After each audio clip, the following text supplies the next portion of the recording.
மகிழ்ந்து களிகூறுவாராக.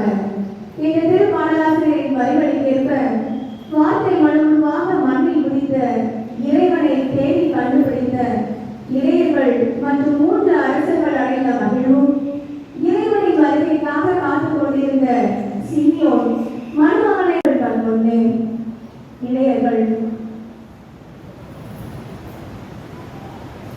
வகையில் இயேசுவின் பிறப்பின் அறிக்கை முதலில் பெற்றவர்கள் தான் இளையர்கள். பாலன் இயேசுவை கண்ட இளையர்கள் புதிய நம்பிக்கையும் மகிழ்ச்சியும் பெற்று கடவுளின் திட்டத்தில் ஒரு அங்கமாகவும் மாறி புதிய நம்பிக்கை கொண்டவர்களாய் புத்துணர்வோடு வாழ்வை நோக்கி பயணிக்க ஆரம்பித்தவர்கள் 3 ராஜாக்கள்.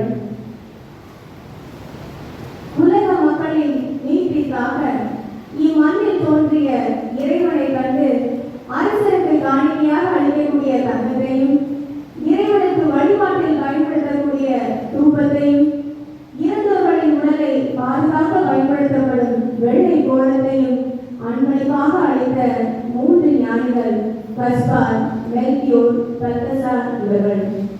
இறைவனிடம் கண்ட எளிமையும் இறை உறவே ஆன்மீகத்தின் அடித்தளம் என்பதையும், சிலுவை மரணத்தின் மூலம் கிடைக்கும் மீட்பே முழுமையான அமைதிக்கும் நிலை வாழ்விற்கும் அச்சாரம் என்பதையும் உலகிற்கு வெளிப்படுத்தியவர்கள் இவர்கள். சிமியோன் உலக மீட்பரை தன் கண்களால் காணும் வரை மறிக்க மாட்டேன் என்று கடவுளிடமிருந்து வாக்குத்தத்தம் பெற்றவர். இயேசுவை கண்ட சிமியோன் மக்கள் அனைவரும் காணுமாறு நீ ஏற்பாடு செய்துள்ள உமது மீட்பை என் கண்கள் கண்டு கொண்டன. இம்மீட்பே பிற இனத்தாருக்கு வெளிப்பாடு அருள் ஒளி என்று கூறி அமைதியுடனும் நிறைவுடனும் மரணத்தை எதிர்கொள்ளும் தைரியத்தில் நாமும் வார்த்தை வடிவில் நம் மத்தியில் பிரசன்னமாய் விளங்கும் இறைமகனை தேடி கண்டுணர்வோம்.